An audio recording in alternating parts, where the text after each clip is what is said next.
Mesdames et messieurs, chers frères et sœurs, que la grâce de notre Seigneur Jésus-Christ de Nazareth soit avec vous. En ce jour, nous voulons partager un thème que le Seigneur me met à cœur. Alléluia.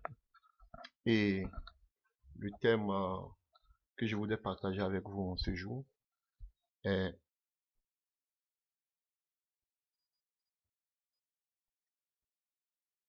excusez-moi pour ce temps que je prends, mais tout ce que je veux dire, c'est que on va partager sur le réveil, les deux sortes ou les deux types de réveil. Voilà. Donc, beaucoup de questions se posent. Est-ce qu'il y aura le réveil? Est-ce qu'il n'y aura pas le réveil? Alléluia. Et aujourd'hui, Dieu me met quelque chose à cœur que je voudrais partager avec vous. Est-ce que l'Église vivra le réveil? Alléluia. Et lorsqu'on parle du réveil, de quel réveil s'agit-il? Alléluia. Sûrement, on ne parle pas du réveil de quelqu'un qui dort de façon naturelle. On parle du réveil spirituel. Alléluia. Donc, nous voulons parler de ce thème, des deux types de réveil, ou bien les deux sortes de réveil. Et la première sorte de réveil dont je vais parler aujourd'hui, ou bien le premier type de réveil, c'est le réveil de l'Église. Alléluia. Donc, on voudrait parler des deux types de réveil. Donc, nous allons commencer par le réveil de l'Église. Et d'emblée, je voudrais dire déjà que l'Église de Dieu, l'Église véritable de Dieu à travers le monde entier, alléluia, aura vraiment des difficultés à vivre le réveil comme il se doit. Et par la grâce de Dieu, j'essaie de parler de cela selon que l'Esprit de Dieu me donne la sagesse, la connaissance, alléluia, d'en parler. Donc, si je peux donner un sous-thème à ce message aujourd'hui, je pourrais dire les raisons pourquoi l'Église, je rentre directement dans le vif du sujet, pourquoi l'Église ne vivra pas un réveil. Frère, je suis convaincu que l'Église, alléluia, ne vivra pas un réveil. Et pour cela, nous allons lire l'histoire de trois personnages vraiment importants. Alléluia, trois personnages importants dans l'histoire de l'Église et dans l'histoire de la vie d'Israël. Alléluia. Ce sont des textes que vous connaissez. Alléluia. Mais à partir de ces textes, à partir de ces images, alléluia, nous allons entrer, alléluia, dans le vif du sujet en ce qui concerne le réveil de l'Église. Voilà. Donc, nous allons voir les conditions pour que l'Église vive un réveil. Et nous verrons si vraiment l'Église, à la fin des temps dans lesquels nous sommes, vivra un réveil avant le retour du Seigneur Jésus-Christ de Nazareth. Alléluia. Ceci étant, nous allons lire dans le livre du 1 roi, un texte que vous connaissez pratiquement tous. Alléluia. Dans le livre de 1 roi, excusez-moi si je suis un peu, peut-être que vous constatez que je ne suis pas vraiment, alléluia, je suis un peu ému, alléluia, donc essayez de me comprendre. Voilà. Donc, nous allons prendre dans le livre de 1 roi 18, la parole que le Seigneur me met à cœur pour vous en ce jour, alléluia. 1 roi 18, à partir du verset 1. Bien des jours s'écoulèrent et la parole de l'Éternel fut ainsi adressée à Élie. Seigneur, vraiment, fortifie-moi en ce jour. Fortifie-moi, Seigneur. Je veux parler de ta part. Ne laisse pas la tristesse envahir mon cœur. Seigneur, ne me laisse pas. J'ai besoin de ton esprit. Seigneur, libère mes pensées. J'ai besoin de ta force. J'ai besoin de ton soutien. Seigneur, inspire-moi. Mets les paroles qu'il faut sur ma langue. Enlève ma connaissance. Je veux disparaître parce que je ne suis qu'une vermine au devant de toi. Je ne suis que la poussière au devant de toi. Je veux disparaître afin que toi tu apparaisses. Afin que toi tu prennes la première place. Dans le nom puissant de Jésus-Christ de Nazareth. Nous lisons 1 roi 18. À partir du verset 1. Bien des jours s'écoulaient et la parole de l'Éternel fut ainsi adressée à Élie dans la 3e année. Va, présente-toi devant Achab et je ferai tomber la pluie sur la surface du sol. Et Élie alla, pour se présenter devant Achab. La famine était grande à Samarie et Achab fit appeler Abdias, chef de sa maison. Or, Abdias craignait beaucoup l'Éternel, et lorsque Jézabel extermina les prophètes de l'Éternel, Abdias prit 100 prophètes qu'il cacha 50 par 50 dans une caverne, et il les avait nourris de pain et d'eau. Achab dit à Abdias, va vers le pays, vers tous les sources d'eau, et vers tous les torrents. Peut-être se trouvera-t-il de l'herbe, et nous conserverons la vie aux chevaux et aux mulets, et nous n'aurons pas besoin d'abattre du bétail. Ils se partageaient le pays pour le parcourir. Achab alla seul par un chemin, et Abdias alla seul par un autre chemin. Comme Abdias était en route, voici Élie le rencontra. Abdias, l'ayant reconnu, tomba sur son visage et dit, est-ce toi, mon seigneur Élie? Il lui répondit, c'est moi. Va, dis à ton maître, voici Élie. Et Abdias dit, quel péché ai-je commis pour que tu livres ton serviteur entre les mains d'Achab, qui me fera mourir? L'Éternel est vivant. Il n'est ni nation, ni royaume où mon maître n'est envoyé pour te chercher. Et quand on disait que tu n'y étais pas, il faisait jurer le royaume et la nation que l'on ne t'avait pas trouvé. Et maintenant, tu dis, va dire à ton maître, voici Élie. Puis, lorsque je t'aurai quitté, l'Esprit de l'Éternel te transportera, je ne sais où, et j'irai informer Achab qui ne te trouvera pas, et qui me tuera. Cependant, ton serviteur craint l'Éternel dès sa jeunesse. N'a-t-on pas dit à mon Seigneur ce que j'ai fait quand Jézabel tua les prophètes de l'Éternel? J'ai caché 100 prophètes de l'Éternel, 50 par 50 dans une caverne, et je les ai nourris de pain et d'eau. Et maintenant tu dis, va, dis à ton maître, voici Élie, il me tuera. Mais Élie dit, l'Éternel des armées dont je suis le serviteur est vivant. Aujourd'hui, je me présenterai devant Achab. Alléluia. C'est une belle histoire que vous connaissez tous particulièrement. Voilà. Donc, c'est l'histoire du peuple d'Israël. On voit qu'Achab a marié Jézabel, cette prêtresse de Baal. Et au chapitre 17, on voit qu'Élie prophétise la sécheresse. Alléluia. Et vous connaissez, vous pouvez lire cette histoire que vous connaissez bien. Et au chapitre 18, que dit l'Éternel à Élie? Dieu dit à Élie, Élie, lève-toi, présente-toi devant Achab, car je ferai tomber la pluie sur la surface du sol. Et Élie alla se présenter devant Achab. Alléluia. La mission que Dieu avait donnée à Élie, c'était que après ces 3 ans et demi de sécheresse, Dieu voulait faire tomber la pluie. Alléluia. Comprenez ici par la sécheresse, on nous parle de la famine était grand à Samarie. Alléluia. De cette famine dont on parle, c'est la soif de l'Éternel, la faim de la véritable parole, de la vérité révélée, de la parole de Dieu. Alléluia. Une famine terrible, une sécheresse terrible, comme autant avec les coloquins sauvages, juste, que vous pouvez voir. Alléluia. Et on a vu que pendant cette sécheresse spirituelle dont traverse aujourd'hui l'Église, on voit quelque chose qui est frappant.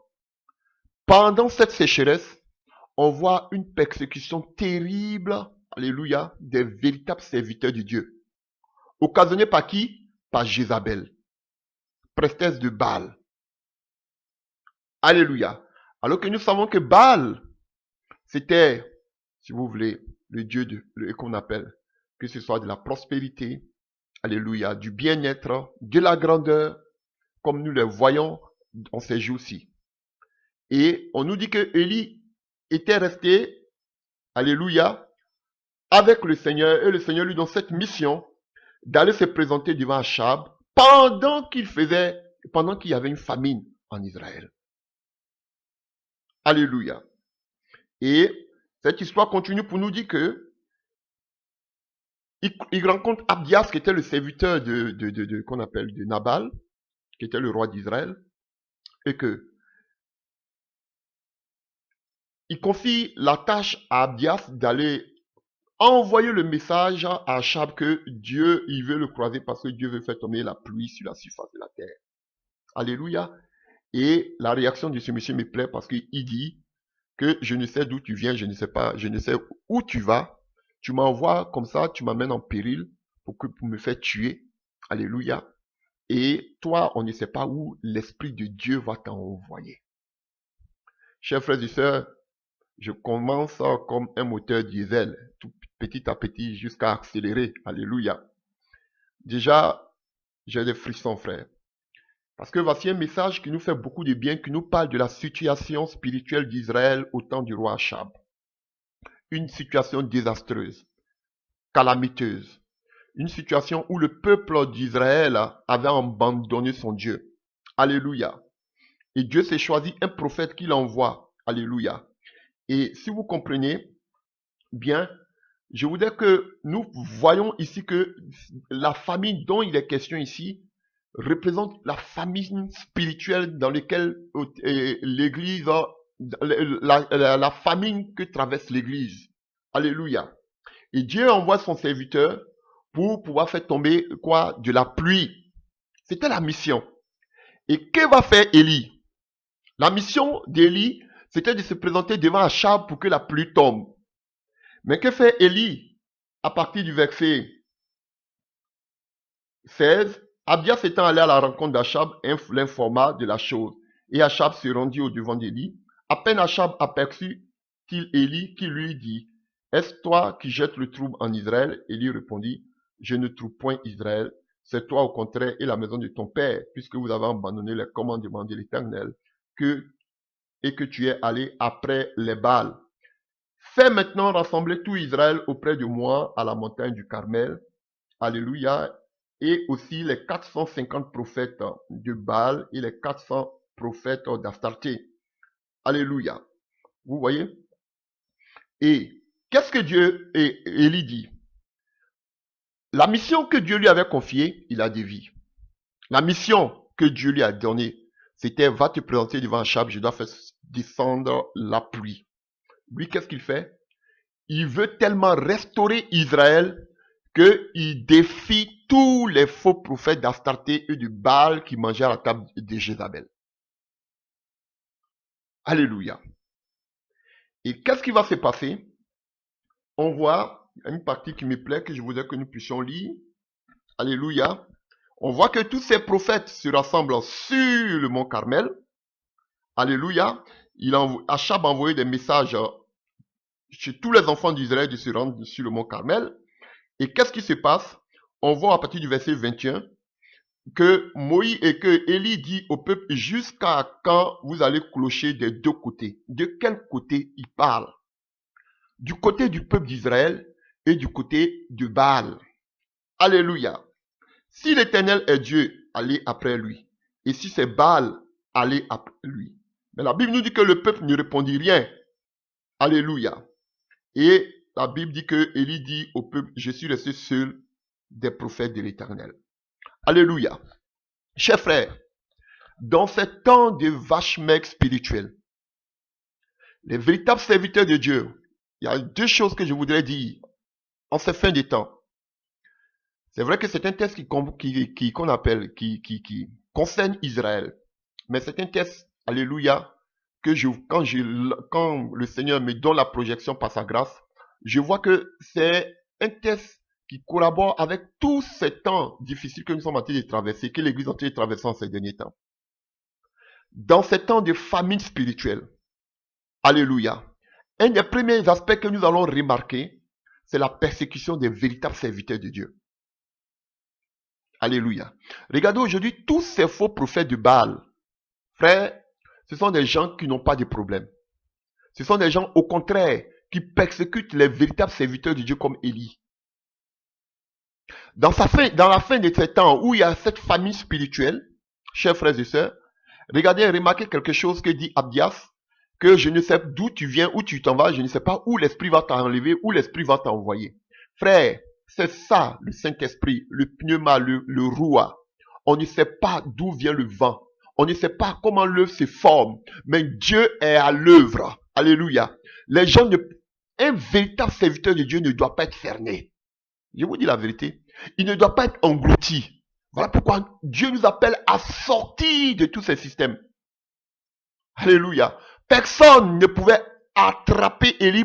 Personne ne pouvait cerner la relation d'Élie avec son Dieu. Alléluia. On ne pouvait pas localiser Élie. L'Esprit de Dieu, on ne peut pas le localiser à un lieu. Alléluia. Il n'est pas statique. Alléluia. Il bouge. Et un véritable serviteur de Dieu dans ce temps de la famine spirituelle, un véritable serviteur de Dieu, c'est quelqu'un qui marche seul. Alléluia. Et vous allez voir que Élie va dire plus tard que vous êtes nombreux. Moi, je suis seul, donc vous commencez. Alléluia. Un véritable serviteur de Dieu ne cherche pas à avoir d'amis. Il cherche plutôt à plaire au Seigneur Jésus-Christ de Nazareth. Mais la plupart des faux prophètes de Baal, ils sont nombreux. Eux, ils sont qu'on appelle, ils sont dans des congrégations, ils sont dans des confédérations. Alléluia. Mais des véritables serviteurs de Dieu, alléluia, vous les verrez toujours seuls. Alléluia. Et vous allez voir que tous ces faux prophètes de Baal mangeaient à la table des rois.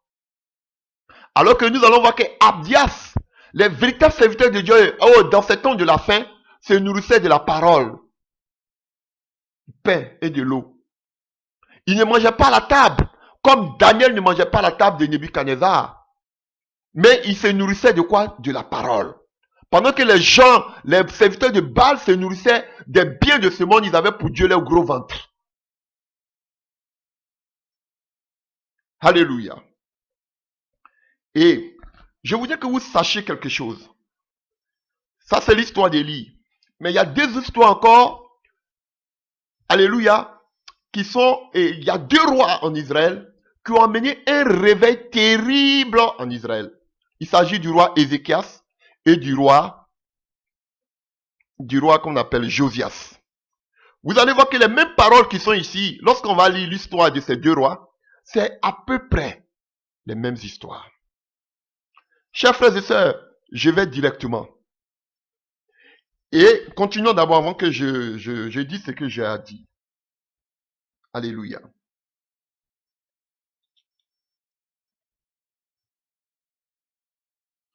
Alléluia. On voit que Élie est sur la montagne du Carmel. Alléluia. Je ne veux pas définir. Il rétablit l'autel. On voit que les faux prophètes arrivent, ils font tous les tapages, ils tombent en transe, les incisions, tout ce que vous savez. Alléluia. Ils prophétisent, comme tous ces faux prophètes aujourd'hui. Alléluia. Donc, c'est pas parce que quelqu'un prophétise qu'il est de Dieu. On voit ici des gens qui prophétisent. Vous pouvez lire ça dans le livre de 1 roi 18. J'ai tellement de choses à dire que je ne peux pas prendre trop de temps à lire. Excusez-moi. Verset 36 du chapitre 18. Au moment de la présentation de l'offrande, Élie le prophète s'avança et dit à l'Éternel, Dieu d'Abraham, Dieu d'Isaac et Dieu d'Israël, que l'on sache aujourd'hui que tu es le seul Dieu d'Israël, que tu es le seul Dieu en Israël, que je suis ton serviteur et que j'ai fait toutes choses par ta parole. Réponds-moi, Éternel, réponds-moi afin que ce peuple-là reconnaisse que tu es l'Éternel Dieu et que c'est toi qui ramènes les cœurs. Frère, voici les deux conditions qu'il faut pour que l'Église se réveille. Alléluia. Et vous allez voir que Élie est venu avant cela. Vous allez voir que Élie est venu avec quoi? Après cela du moins. Élie est venu avec le feu. On voit que le feu est descendu. Alléluia. Pensons que si le feu descend, déjà on voit la situation du peuple d'Israël. La Bible nous dit que ce peuple d'Israël était arrivé à une situation, à un carrefour où ils étaient indécis. Alléluia. Ils n'avaient plus de repères, plus d'orientation. Comme aujourd'hui ces églises, ces soi-disant églises de Dieu, ont perdu de repères. Ils sont aveuglés. Et des aveugles ne peuvent pas conduire des aveugles. Ils ont perdu tout repère de la parole. Ils sont gonflés d'orgueil. Frère, ils se tournent vers les fables de ce monde, vers la gloire de ce monde. Alléluia. Ils ont perdu le repère. Comme ce peuple d'Israël. Alléluia. Et Élie pensait que pour pouvoir ramener le cœur de ce peuple à Dieu, il fallait la puissance. Parce que vous allez voir que ici, il vient avec le nom de l'Éternel des armées. Il vient avec le feu. Chers frères et sœurs, c'est une erreur. Pour avoir le réveil de l'église, je suis en train de parler du premier réveil. Pour avoir le réveil de l'église, on n'a pas besoin de la démonstration d'esprit et de puissance dans l'église. C'est une erreur. Alléluia. Le fait que vous me suivez. Alléluia. Récapitulons rapidement. Alléluia. Le Seigneur veut faire tomber la pluie. Alléluia. On parlera de la pluie tout à l'heure lorsque je parlerai du deuxième type de réveil. Il veut faire tomber la pluie de l'arrière-saison. Le but de Dieu, c'est d'amener le réveil. Alléluia. Alléluia. Alléluia. Je sais que déjà d'autres me comprennent. C'est de faire tomber la pluie de l'arrière-saison. Mais Élie veut restaurer d'abord. Il ne se donne pas d'abord à la pluie. Il ne va pas vers Achab pour dire que la pluie va tomber. Mais qu'est-ce qu'il fait? La première des choses qu'Élie fait, c'est de défier tous les faux prophètes. Alléluia. Et la situation qu'il traverse et le peuple d'Israël, c'est une situation de mort spirituelle, de la soif, de la faim de la vérité. Alléluia. Et on voit que le peuple d'Israël était dans une position de confusion totale. Le peuple d'Israël avait perdu le repère. Alléluia. Et vous allez voir plus tard que Moïse, et j'ai dit Moïse, Élie, voulait tellement la restauration du peuple d'Israël que pour finir, il est devenu dépressif. Chers frères, dans ce monde où Moïse et où Élie même le dit, que vous êtes nombreux, frères, les véritables serviteurs de Dieu qui vont essayer de parler de la vérité dans ces temps derniers, frères, ils risquent même d'être dépressifs comme Élie. Parce qu'ils ne seront pas écoutés. On va leur dire même que eux-mêmes ils sont dans le faux. Chers frères et sœurs, c'est la vérité que je suis en train de vous dire. Et c'est la situation. Et la première des choses, alléluia, que Élie fait, c'est de quoi? C'est de rétablir d'abord l'autel. Alléluia. Rétablir la croix de Christ. Rétablir, alléluia, la prédication sur le retour du Seigneur, sur Christ.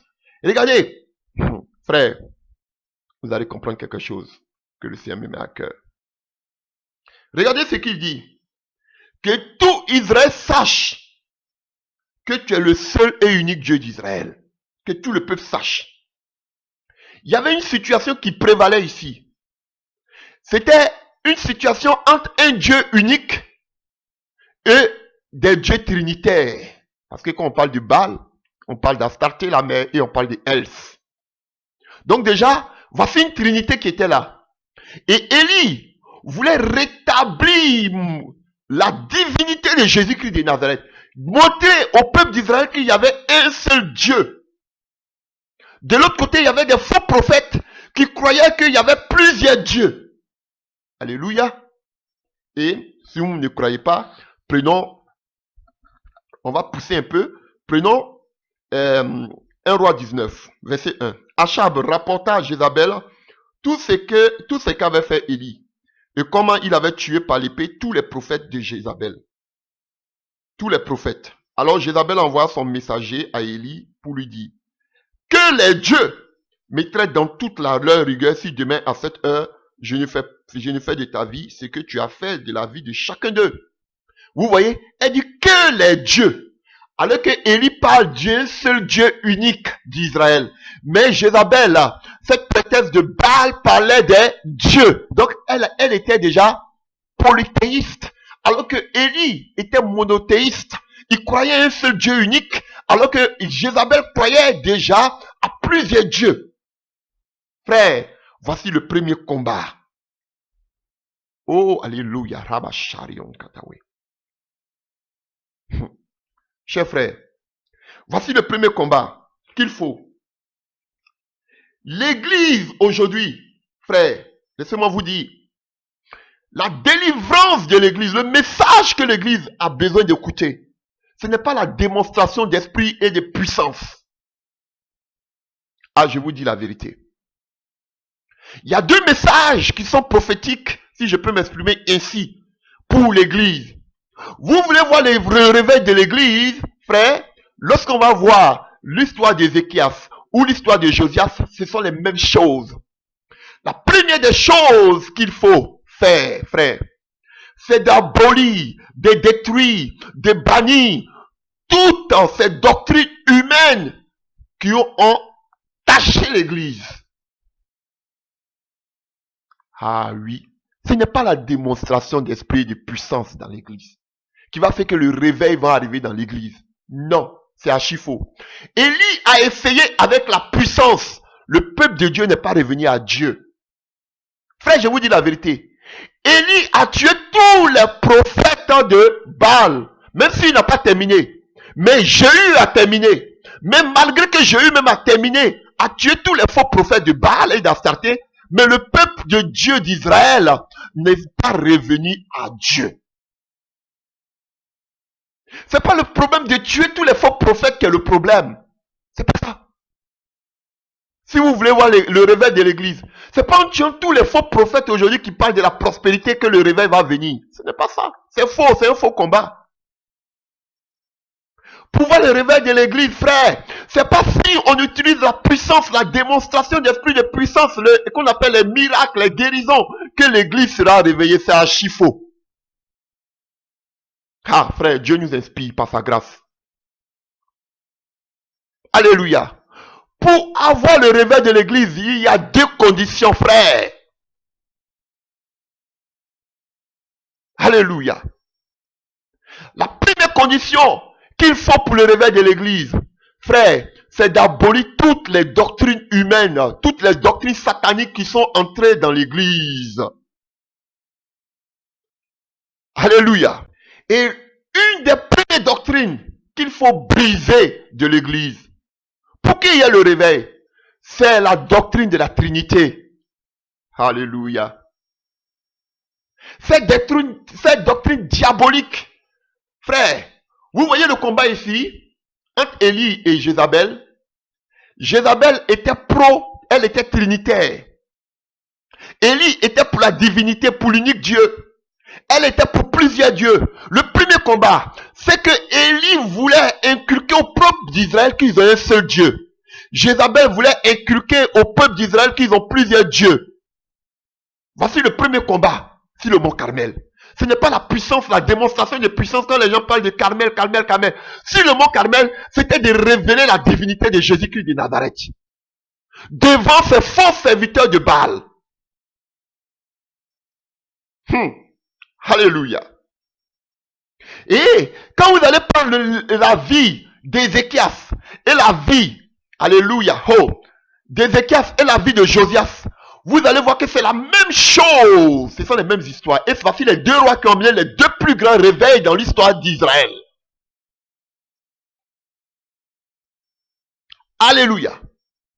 Et il faut des hommes, des prophètes, des hommes de Dieu qui sonnent de la trompette pour pouvoir rétablir cela. Parce que quand vous allez voir cette histoire ici, on parle d'Élie, un prophète. Quand vous allez prendre l'histoire d'Ézéchias, alléluia, on nous parle de quel prophète là-bas? Ésaïe. Quand vous allez prendre l'histoire de Josias, on nous parle de Hulda, la prophétesse. Ce sont des gens par qui Dieu est passé pour rétablir l'unité de Dieu, et qu'on appelle la divinité de Dieu, de Jésus-Christ de Nazareth. Et je vais ouvrir une parenthèse. Quand je parle toujours de la personnalité de Jésus, de Dieu, je ne veux pas dire que Dieu est une personne. Dieu est un être plein qu'on ne peut pas définir. Quand je parle de la personnalité, je vais parler de Dieu fait chair en Jésus-Christ de Nazareth.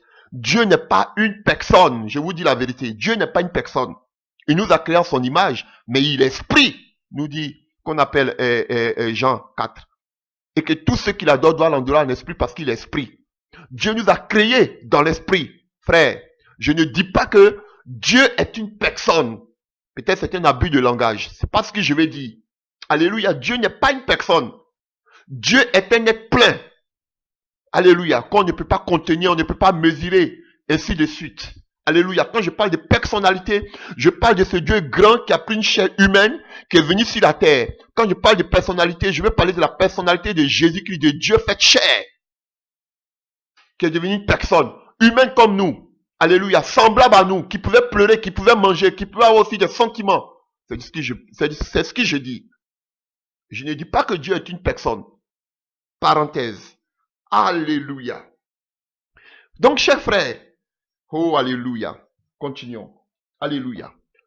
Donc, pour le réveil de l'Église, la première des choses, c'est de bannir toutes ces doctrines ténébreuses.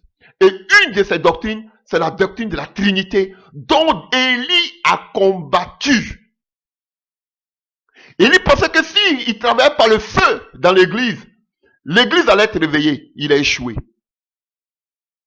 Élie pensait que si tu es tous les prophètes de Baal, tous ceux qui parlent aujourd'hui de la prospérité, parce que Baal c'était la prospérité, qui promettait la bonne vie, la prospérité, la grandeur à tous ceux qui l'adoraient, ils pensaient qu'en coupant la tête de tous ces prophètes, tout le peuple de Dieu allait revenir à Dieu. Ils ont échoué. Il a échoué. Et la deuxième condition pour qu'il y ait un réveil, non seulement c'est de bannir ces doctrines humaines, charnelles, diaboliques qui sont entrées dans l'église, mais la deuxième des choses c'est quoi? Il dit ici, j'ai fait toutes choses par ta parole. Revenir à la parole. Revenir à la parole. Toutes choses par ta parole. Et la troisième des conditions pour qu'il y ait le réveil. Alléluia. C'est quoi? Il nous dit ici, réponds-moi éternel. Réponds-moi. Afin que ce peuple reconnaisse que tu es l'éternel Dieu. Et que c'est toi qui ramènes les cœurs. Voici la troisième des conditions pour qu'il y ait un réveil. Que le cœur du peuple de Dieu revienne à son Dieu, attaché à son Dieu. Alléluia. Parce que nous adorons Dieu du bout des lèvres, mais notre cœur est éloigné de Dieu. Frère, ce n'est pas la puissance. Le réveil de l'église, ce n'est pas la puissance comme Élie l'a fait. Le réveil de l'église, c'est pas en tuant tous les faux prophètes que vous allez avoir le réveil. C'est archi faux. Le réveil de l'église commence par le retour à la parole véridique, à la parole sainte. Le réveil de l'église commence par l'abolition de toutes ces doctrines humaines ténébreuses qui sont entrées dans l'église, dont la première des doctrines, la Trinité. Et plein d'autres choses encore qui rentrent en ligne de compte. Alléluia. Je vous dis la vérité. Malgré tout cela, vous allez voir que la vie d'Ézéchias, malgré tout ce qu'Ézéchias a fait, mais dès qu'il est mort, on voit son fils Manassé qui vient encore faire l'abomination. Malgré tout ce que Dieu a fait avec lui. Pareil pour Josias. Son fils aussi vient faire l'abomination avec Baal. Malgré que Jéhu a tué tous les faux prophètes de Baal, y compris Jézabel, mais ça n'a pas empêché le peuple d'Israël de continuer à adorer Baal. Frère, vous qui êtes en train de prophétiser pour dire que l'église, le réveil va entrer dans l'église, vous êtes des trinitaires. Il n'y aura jamais le réveil tant que vous êtes trinitaires.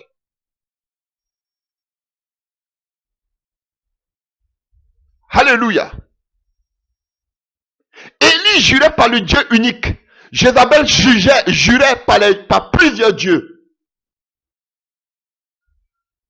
Nous allons continuer. Et là maintenant, nous allons prendre, pour confirmer ce que je suis en train de dire, nous allons prendre l'histoire de ces deux rois. Frère, personne ne savait d'où Élie venait. On ne sait même pas qui était Élie.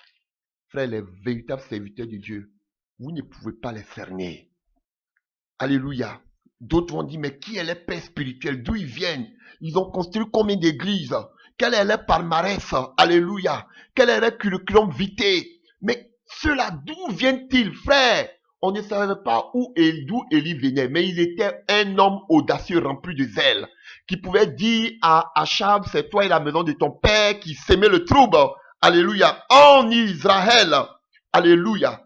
Et dans ces temps de la fin, sachez que les véritables serviteurs de Dieu, qui parleront du réveil, frère, alléluia, qui parleront de la puissance de Dieu, de Jésus-Christ, de la divinité de Jésus-Christ de Nazareth, seront de plus en plus persécutés. Alléluia. Qui ces faux prophètes qui parlent de Baal, qui les persécutent. Au contraire, c'est Jézabel qui persécutait Élie avec ses faux prophètes de Baal. Alléluia. Oh, alléluia. Alléluia. Et nous allons parler de l'histoire un peu de qu'on appelle d'Ézéchias. Alléluia. D'Ézéchias. Ézéchias qui était un roi, alléluia aussi, que Dieu a beaucoup utilisé dans le livre des 2 rois 18. Alléluia. Vous allez voir.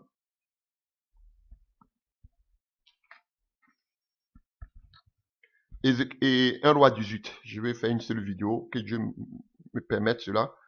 2 rois 18, à partir du verset 1. La 3e année d'Osée, fils d'Éla, roi d'Israël, Ézéchias, son fils d'Achav, roi de Juda, régna. Il avait 25 ans lorsqu'il devient roi. Et il régna 29 ans à Jérusalem. Sa mère s'appelait Abi, fille de Zacharie. Il fit ce qui est droit aux yeux de l'Éternel entièrement, comme avait fait David, son père.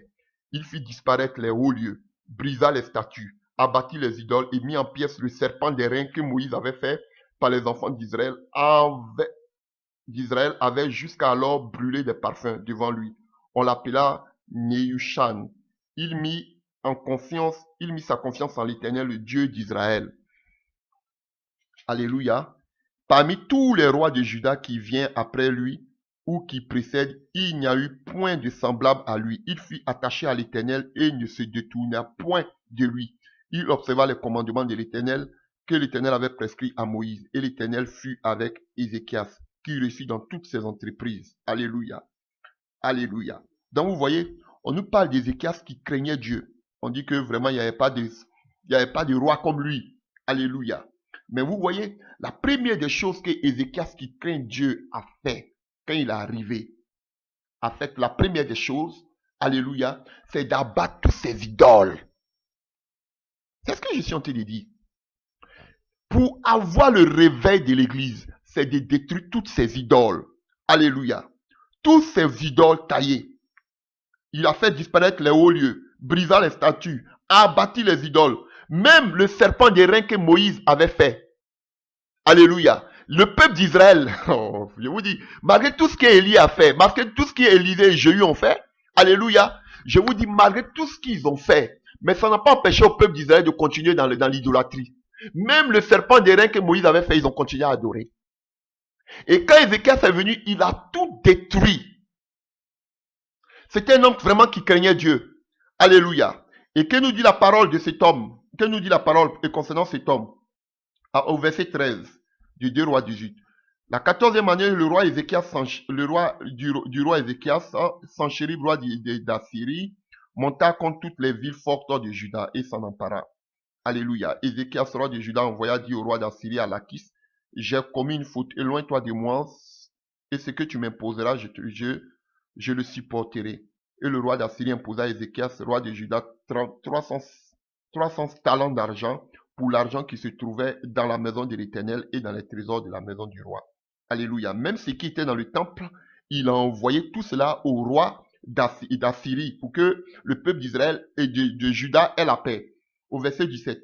Le roi d'Assyrie envoya de Lachis à Jérusalem vers le roi Ézéchias, Tartan, Rab, Saris et Raskake, avec une puissante armée. Il montait et il arrivait à Jérusalem. Lorsqu'il fut monté et y arrivé, il s'arrêtait à l'aqueduc de l'étang supérieur sur le chemin du champ de Foulon.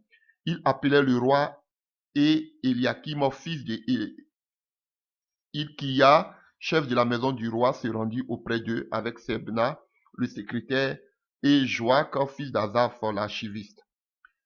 Rabshakeh leur dit, dites à Ézéchias, ainsi parle le grand roi, roi d'Assyrie, quelle est cette confiance sur laquelle tu t'appuies? Tu as dit, il faut pour la guerre de la prudence et de la force, mais ce sont que des paroles en l'air. En qui donc as-tu placé ta confiance pour te révolter contre moi? Voici, tu l'as placé dans l'Égypte, tu as pris pour soutien ce roseau cassé, qui pénètre et qui pèse sa main de quiconque s'appuie dessus. Tel est Pharaon, roi d'Égypte, pour tous ceux qui se confient en lui. Peut-être me direz-vous, c'est l'Éternel notre Dieu c'est en l'Éternel notre Dieu que nous confions. Mais n'est-ce pas lui dont Ézéchias a fait disparaître les hauts lieux et les autels en disant à Juda et à Jérusalem, écoutez, voici, prosternez-vous devant cet autel à Jérusalem. Maintenant, faites une convention avec mon maître, le roi d'Assyrie, et je donnerai 2000 chevaux. Dans d'autres versions, quand je prends l'autre version, il dit de vous prosterner seulement que devant le seul Dieu. Alléluia.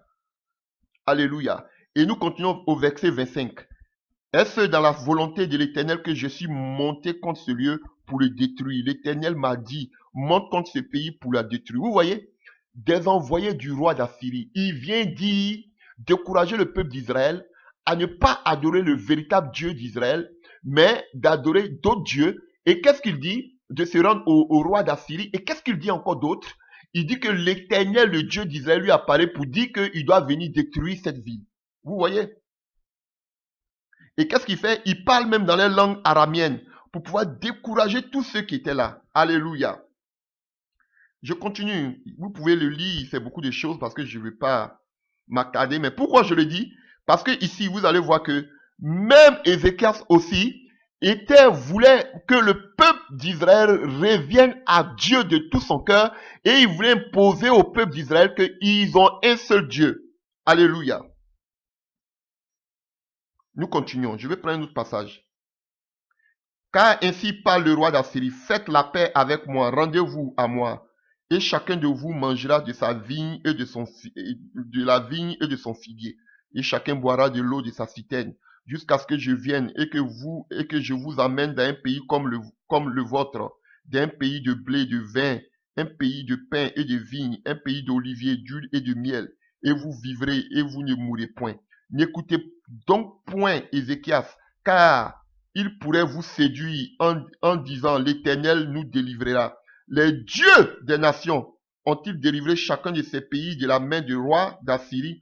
Où sont les dieux des Hamath, d'Arphad? Où sont les dieux de Séphaïm, d'Ephnaï, d'Iva? Ont-ils délivré Samarie de ma main? Parmi tous les dieux de ces pays, quels sont ceux qui ont délivré leur pays de ma main? Pour que l'Éternel délivre Jérusalem de ma main. Le peuple se tut et ne répondit rien. Alléluia. Même chose comme au temps d'Élie, le peuple n'a rien répondu, car le roi lui avait donné cet ordre de ne rien répondre. Alléluia. C'est une histoire que vous pouvez vous-même continuer à lire avec, alléluia, avec, qu'on appelle, on voit aussi qu'on appelle le roi, le prophète Ésaïe qui fait aussi son entrée. Alléluia. Et on continue. Je vais vous montrer quelque chose pour illustrer ce que je suis en train de dire à partir du verset 14. 2 Rois 19 à partir du verset 14.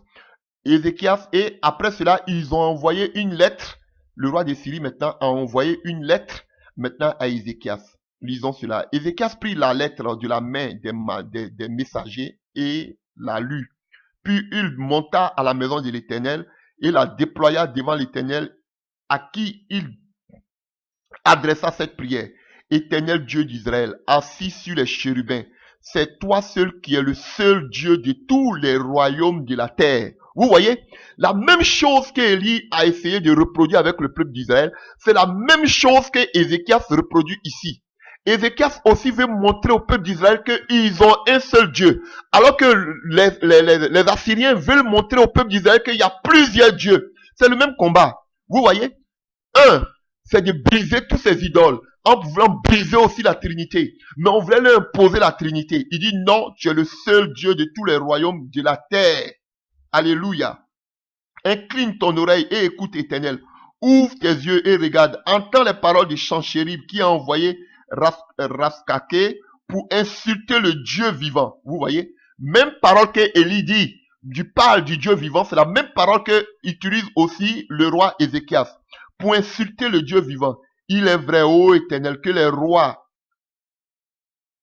ravagent les pays et qu'ils ont jeté les dieux dans le feu. Vous voyez, il parle des dieux dans le feu. Mais ce n'était point des dieux, c'était des ouvrages de main d'homme, du bois et de la pierre, et ils les ont anéantis. Maintenant, l'Éternel, notre Dieu, délivre-nous de la main des Senchérib, et que tous les royaumes de la terre sachent que toi, tu es le seul, ô Dieu et éternel. Oh, alléluia.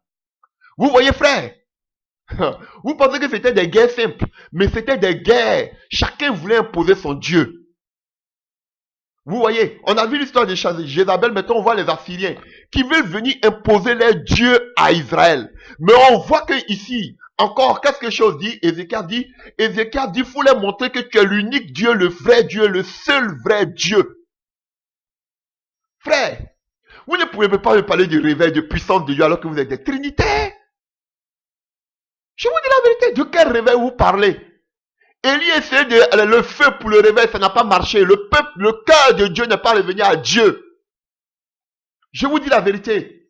Il faut que qu'on appelle vos doctrines sataniques qui détruisent l'église, disparaissent de l'église. Alléluia. Alléluia. Continuons.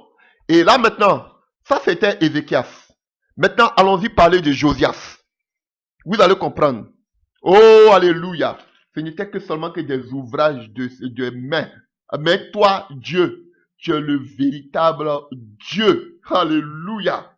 Oh, alléluia. Frère, continuons. 2 Rois 22. 2 Rois 22. Josias avait 8 ans lorsqu'il devient roi. Et il ayant 31 ans à Jérusalem. Sa mère s'appelait Yédida, fils d'Abaya de Bochas. Il fit ce qui est droit aux yeux de l'Éternel et il marcha dans toute la voie de David son père et ni s'en détourna, ni à droite, ni à gauche. La 18e année du roi de Josias, le roi envoya dans la maison de l'Éternel Shaphan le secrétaire, vous pouvez le grand sacrificateur, tout ça là, et on voit que le sacrificateur a trouvé le livre de la loi. Alléluia. Et ils ont commencé à lire le livre de la loi devant le roi. Et au verset 11, ce que j'ai oublié de mentionner, on a vu que Ézéchias, lorsque Ézéchias a attendu, lorsqu'il a attendu tout ce qu'avait dit ce roi, qu'est-ce qu'il... Ok, parlons Ézéchias, excusez-moi, 2 Rois 19, à partir du verset 1. Lorsque le roi Ézéchias eut entendu cela, il déchira ses vêtements et se couvrit de sacs et il alla dans la maison de l'Éternel. Vous voyez, on a parlé de la maison de l'Éternel. Et ici, regardez, ici aussi, lorsque maintenant on parle, on parle maintenant du roi Josias. Alléluia. 2 Rois 22 à partir du verset 11. Lorsque le roi entendu les paroles du livre de la loi, il aussi déchira ses vêtements. Oh, alléluia. Des gens qui savaient s'humilier. Des rois qui craignaient Dieu, qui savaient s'humilier devant le Seigneur. Alléluia. Oh, alléluia.